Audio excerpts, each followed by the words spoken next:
wanna sleep in, cause I got something to prove. I gotta take what I hate and finally make a move. I think of you and all the shit you don't do. I hear a lot of people talking about business credit. I'm not even gonna pretend to be some type of business credit guru. The only thing, I don't know. I mean, I almost think business credit like isn't legitimate. It's not really a real thing.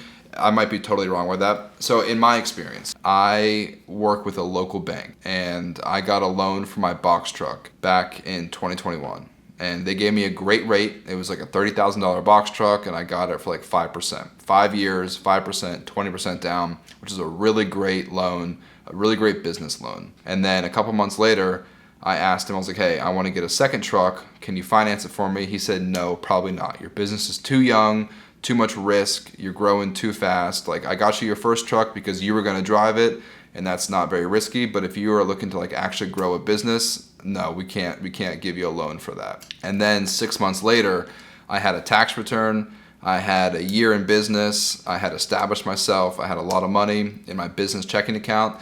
And all of a sudden, my local bank, my local loan officer, was willing to give me a $100,000 loan at 5% interest, which is better than any other like loan, any other major credit card, like any other loan company.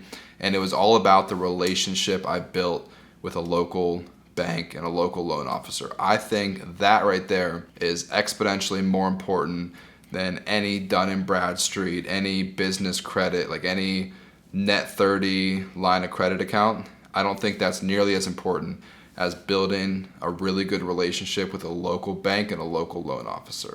Yeah, so here's what you should do. So I understand that it's like kind of intimidating, kind of confusing whenever you're trying to get a loan.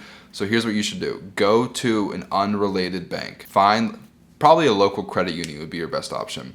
Go to a local credit union, that one that you don't bank with right now, and just explain your situation. Be able to provide like budgeted financial statements, like estimates, like go in with like documents saying like, here's my projected 6-month profit and loss. Like your goal is to sell your business as well as possible to this loan officer. Explain to them what you're doing, what you're trying to do, and what you want to do.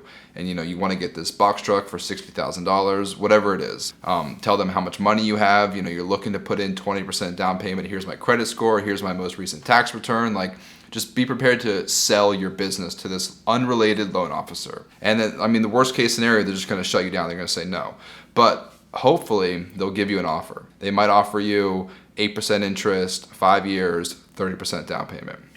But just try to get an offer. And then you can use that information and that offer to go to your bank, to your local bank, and now you'll have some leverage. So you can at least go to them and be like, hey, I've been shopping around at this other bank, this other credit union. They gave me this offer, but since I've been with you guys for the past 2 years, I was hoping that you'd be able to do a little bit better than that. And then that'll give you some ground to stand on. That'll give you some leverage to negotiate with your current bank once you've already received that other offer from that other credit union. You don't need like a 20-page business plan, but I think it would be beneficial to have some sort of projected profit and loss, some sort of projected budget for your business. So like try to guess, you're probably gonna make $5,000 a week in revenue, and then you can just kind of go from there. So if, 6 months, 24 weeks, multiply that by 5,000, you can assume you're going to make like $125,000 in the next 6 months, and then just kind of subtract out your expenses. And then you can show your loan officer, hey, look, like based on my projections, based on the current freight market, I'm going to make $50,000 in the next 6 months. Like I'm a good investment, basically. I'm not very risky from a loan risk management perspective. And I feel like these loan officers, it's all about relationships. So like if you can get a loan officer to vouch for you because you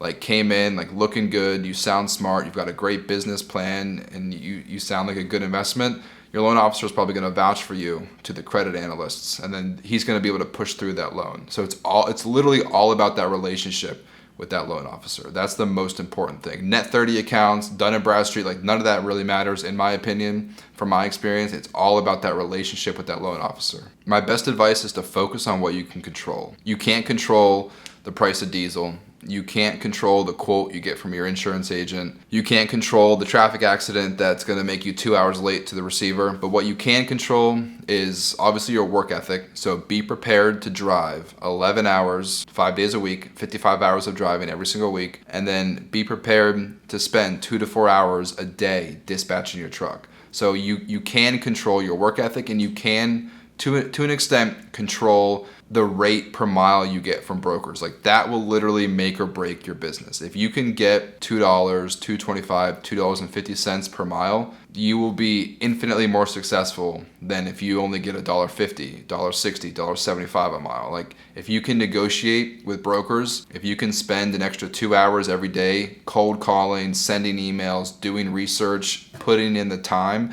so you're going to call 10 brokers and they're going to offer you some piece of crap rate per mile. And it's going to be tempting to just take that. That way you can just be done for the day. You can just get to driving. But you're going to call 10 people. They're going to give you a terrible rate per mile. You're going to call 30 more people, and they're going to give you an okay rate per mile. And then finally, on your 41st phone call of the day, you're going to get a really good rate per mile. And you're going to spend 2 hours doing it, but it's going to make or break your business. So just focus on what you can control and just put in the work. For the first 30, the first 60 days, it's going to be tough, but it'll pay dividends 90, 120, 6 months down the road. It'll just set you up for success, and you'll be able to make a lot more money, and then hopefully scale and get more trucks and hire more drivers and go from there. Just focus on what you can control.